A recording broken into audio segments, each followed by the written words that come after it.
বলুন তো, কোনো মানুষের সফল বা ব্যর্থ হওয়ার পিছনে রুট ফ্যাক্টর হিসেবে কাজ করে কোনটা? তার জিন, তার শৈশব, সে কিভাবে বেড়ে উঠেছে, তার পরিবেশ নাকি অন্য কিছু? এগুলোর কোনোটাই না। আসল রুট ফ্যাক্টর হল তার নিজের নেয়া ছোট ছোট কিছু চয়েস। এই পুরো পৃথিবীতে শুধুমাত্র একটাই জিনিস আছে যেটা যদি আমরা চাই তাহলে পুরোপুরি নিয়ন্ত্রণ করতে পারি। সেটা হচ্ছে আমাদের চয়েস। আর এই চয়েসগুলোই আমাদের জীবনের প্রতিটি ক্ষেত্রে ভবিষ্যৎ ঠিক করে দেয়। আপনি যদি ইচ্ছা করেন তাহলে অফিস থেকে ফেরার পর জিমে যেতে পারেন বা সোফাতে শুয়ে টিভিও দেখতে পারেন। আপনি যদি চান কোনো কারণে আপনার স্ত্রীর সাথে ঝগড়া হওয়ার পর সবকিছু ভুলে তাকে জড়িয়ে ধরতে পারেন বা আপনার ইগোকে প্রশ্রয় দিয়ে তার সাথে দূরত্ব তৈরি করতে পারেন। এই রকম ছোট ছোট চয়েসগুলোই আপনার সবকিছুর গতিপথ নির্ধারণ করে। আপনি সারা জীবন সুস্থ থাকবেন নাকি রোগ বয়ে বেড়াবেন? আপনি একটা দীর্ঘ এবং মধুর সম্পর্ক পাবেন নাকি আপনার ছেলে মেয়েকে জবাব দিতে হবে কেন তার মাকে আপনি ডিভোর্স দিয়েছিলেন? কিন্তু আমরা এই রকম ছোট ছোট চয়েসগুলোতে বেশি মন দেই না। আমি বিষয়টি ব্যাখ্যা করছি। ধরুন, আমি আপনাকে এখন দুটো অপশন দিলাম। এক, আপনাকে 1 টাকা দেব যেটা আগামী 1 মাস প্রতিদিন দ্বিগুণ হবে, অথবা 2, এখনই আপনাকে একবারে 10 কোটি টাকা দিয়ে দেব। আপনি এর মধ্যে কোন অফারটি নিতে পছন্দ করবেন? বেশিরভাগ মানুষই, প্রায় সবাই 2 নাম্বার অপশন অর্থাৎ 10 কোটি টাকাই নেবে। আচ্ছা, আমি 1 নাম্বার অফারটা নিলাম। এবার দেখা যাক 1 মাস পর এর আউটকাম কি আসে। 5 দিন পর আমার কাছে আছে 16 টাকা আর আপনার কাছে 10 কোটি। 10 দিন পর আমার কাছে 512 টাকা আর আপনার কাছে সেই 10 কোটি। 20 দিন পর আমার কাছে 5,24,288 আর আপনার কাছে সেই 10 কোটি টাকা। আপনি ভাবছেন আমি কত বড় বোকা, তাই না? এবার দেখা যাক 31 দিন পর কার কাছে কত টাকা আছে।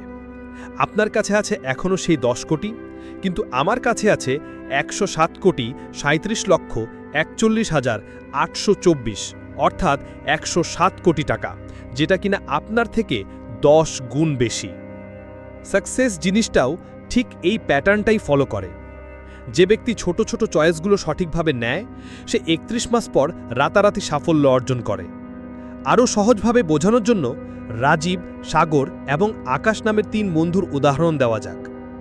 3 জনেই একই রকম পরিবেশে বড় হয়েছে, একই জায়গায় থাকে আর ইনকামও মোটামুটি একই।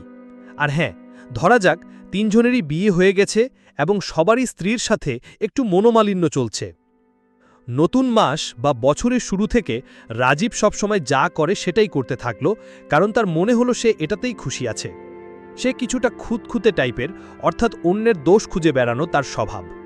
আগের মতোই সে সবার ব্যাপারে বিভিন্ন বিষয়ে অভিযোগ করে যেতে লাগল। অন্যদিকে সাগর তার জীবনে কিছু ছোট ছোট ইনসিগনিফিকেন্ট নেগেটিভ চেঞ্জ আনা শুরু করল।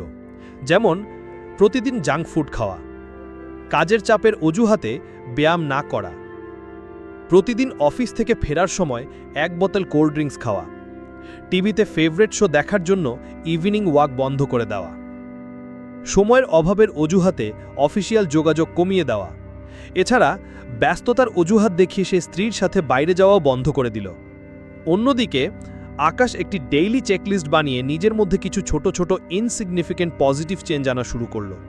যেমন প্রতিদিন ঘুমানোর আগে একটা ভালো বইয়ের 10 পৃষ্ঠা পড়া, প্রতিদিন অফিসে যাওয়ার বা ফেরার সময় গাড়িতে বসে বা সুবিধামতো সময় 30 মিনিট কোনো মোটিভেশনাল ভিডিও দেখা, নিজের ডেইলি ডায়েট প্ল্যান থেকে 125 ক্যালোরি কমালো, প্রতিদিন এক্সট্রা অন্তত 2 লিটার পানি খাওয়া, সকালে 1 কিলোমিটার হাঁটা, প্রতিদিন অ্যাটলিস্ট 2-3টা ব্যবসার সাথে জড়িত মানুষকে ফোন করে খোঁজখবর নেয়া, নিজের স্ত্রীকে নিয়ে প্রতি সপ্তাহে 1 দিন ঘুরতে যাওয়া।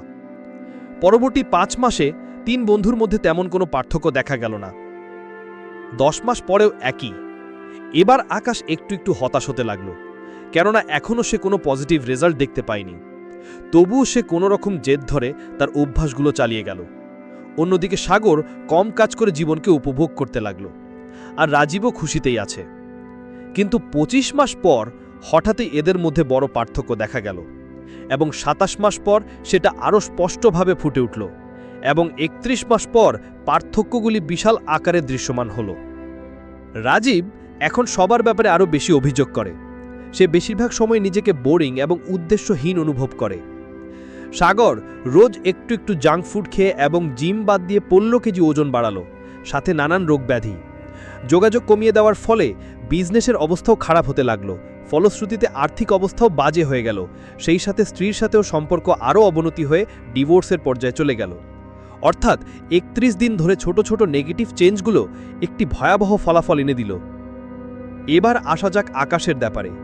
এই 31 মাসে সে প্রায় 50টি বই এবং 465 ঘন্টা মোটিভেশনাল ভিডিও দেখে নিয়েছে, যেটাতে তার জ্ঞান এবং প্রজ্ঞা দুটোই আগের থেকে অনেক গুণ বেড়ে গেল।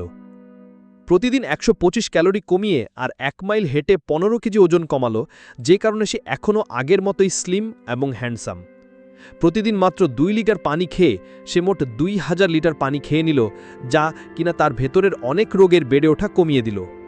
আর প্রতিদিন মাত্র 2টো ফোন করে সে মোট 1800 কল দিল, যাতে সম্পর্ক ভালো হলো, ফলে বিজনেসও বাড়তে থাকলো। সপ্তাহে মাত্র একদিন স্ত্রীকে নিয়ে ঘুরতে গিয়ে মোট 124টা ডেট করে ফেলল, যাতে স্ত্রীর সাথে তার সম্পর্কটাও মজবুত হলো। কিন্তু যদি সাকসেস পাওয়া এতই সোজা হয় আর আমরা সবাই প্রসেসটাও জানি, তাহলে কেন আমরা এই সূত্রটা ফলো করতে ব্যর্থ হই? 4টি ফাঁদ আছে যার কারণে আমরা ব্যর্থ হই বা ধারাবাহিকতা ধরে রাখতে পারি না। 1. ভাবুন, যদি আপনি আজ একটা বার্গার খান আর পরদিন সকালে 15 কেজি ওজন বাড়িয়ে ঘুম থেকে উঠেন, তাহলে কি আপনি কোনোদিন বার্গার খেতেন? অথবা আজ একটি সিগারেট খেলে পরদিন দেখলেন আপনার গলায় ক্যান্সার হয়েছে, তাহলে কি আপনি কখনো সিগারেট খাওয়ার সাহস করতেন? কিন্তু সমস্যাটা হলো, শুরুতে কোনো পরিবর্তনই চোখে ধরা পড়ে না। কিছু মাস বা কিছু বছর পর হঠাৎ যেন রাতারাতি কিছু ভয়ঙ্কর ফলাফল সামনে এসে যায়, যতক্ষণে সেটাকে আটকানোর আর সুযোগ থাকে না। এই ফাঁদ থেকে বাঁচার জন্য আপনাকে সবসময় এটা মনে রাখতে হবে, every choice you make ignites a butterfly effect. মানে আপনার বেছে নেওয়া ক্ষুদ্র চয়েসগুলো ভবিষ্যতে এক বৃহদাকার প্রভাব সৃষ্টি করে। 2. নিউইয়র্কগামী কোনো বিমান যদি 1 ডিগ্রিও অফ রুট হয়ে যায়, তো সেই প্লেন লস অ্যাঞ্জেলস থেকে 150 মাইল দূরে অন্য কোনো দ্বীপে গিয়ে ল্যান্ড করবে। এবার আপনি ভাবুন, যদি আপনিও নিজের জীবনে শুধুমাত্র 1 ডিগ্রি অফ রুট হয়ে যান 10 বা 15 বছরের জন্য, তাহলে জীবনের কোথায় গিয়ে ল্যান্ড করবেন? এটা থেকে বাঁচার জন্য একটা গাইডলাইন থাকা খুবই দরকার, যেমন একটা ডেইলি চেকলিস্ট, যেটা একটা ফুটপ্রিন্টের মতো আপনাকে অন ট্র্যাক থাকার জন্য সাহায্য করবে। যদি আপনি কোনো কারণে কিছুদিনের জন্য অফ ট্র্যাক হয়েও যান, তখনও এই চেকলিস্টটা আপনাকে অন ট্র্যাকে ফিরে আসার জন্য অনেকটাই সাহায্য করবে। 3. আপনার কাছে 2টো অপশন আছে। ডিনারের পর আপনি একটা হট চকলেট কেক খেতে পারেন, অথবা শুধু 1 গ্লাস পানি। আপনি পানি বেছে নিলেন আর আপনার একটা বন্ধু নিল কেক। বন্ধু খুব আনন্দের কেকটাকে আপনার চোখের সামনে মজা করে খেতে থাকলো, আর এদিকে আপনি শুধু পানি খাচ্ছেন, যেটার এটুকুও স্বাদ নেই। তখন কেমন লাগবে আপনার? এটাই ফাঁদ। যদি আপনি শর্ট টার্মে দেখেন, তাহলে কোনো ভালো চয়েস বেছে নিলে তাতে আপনি কিছুই পান না, কিন্তু যদি একটা খারাপ চয়েসকে বেছে নেন, তাহলে আপনি অনেক খুশি আর মজা লাভ করেন। কিন্তু বাস্তবতা হচ্ছে, স্বল্পমেয়াদী আনন্দ দীর্ঘমেয়াদী ব্যথা সৃষ্টি করে, আর স্বল্পমেয়াদী ব্যথা দীর্ঘমেয়াদী আনন্দ সৃষ্টি করে। জীবনে একটা কষ্ট তো আপনাকে করতেই হবে, আপনি এটাকে এড়িয়ে যেতে পারবেন না। এই কষ্ট 2 ধরনের হয়, নিয়ম শৃঙ্খলার কষ্ট এবং আফসোস বা অনুশোচনার কষ্ট। নিয়ম শৃঙ্খলার কষ্টের ওজন শুধু কয়েক গ্রাম এবং কিছু দিনের, যেখানে অনুশোচনার কষ্টের ওজন কয়েক টন এবং আজীবনের। এবার চয়েস আপনার। 4. চেকলিস্ট মেনে চলা, প্রতিদিন অতিরিক্ত 2 বোতল পানি খাওয়া, 1 মাইল হাঁটা। এইসব কাজ করা একদিক থেকে খুবই সহজ, আবার আরেক দিক থেকে মুশকিলেরও, কারণ কেউই নিয়ম শৃঙ্খলার মধ্যে বাধা থাকতে পছন্দ করে না। শুধুমাত্র একটা জিনিস এইরকম আছে, যেটা সফল এবং ব্যর্থ 2 ধরনের লোকের মধ্যেই কমন। তারা কেউই ভালো চয়েসটা মন থেকে বেছে নেয় না। হ্যাঁ, এটাই সত্যি। হট চকলেট কেকের পরিবর্তে শুধু স্বাধীন পানি খেতে কেউই ভালোবাসে না, কিন্তু সাকসেসফুল লোকেরা তাও যে কোনোভাবে তাদের উইল পাওয়ার বা নিজের ওয়াই পাওয়ারকে কাজে লাগিয়ে সেই কাজটা করে যায়। যেমনটা মোহাম্মদ আলী বলেছিলেন, আমি ট্রেনিংয়ের প্রতিটা মিনিটকে ঘৃণা করতাম, কিন্তু বিশ্ব চ্যাম্পিয়ন হওয়াটাকে ভালোবাসতাম।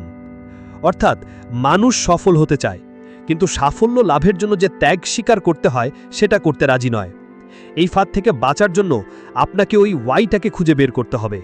এই ওয়াই যত শক্তিশালী হবে, আপনি ততই শক্তিশালী হবেন। এখন সিদ্ধান্ত আপনার, আপনি কোনটা করবেন?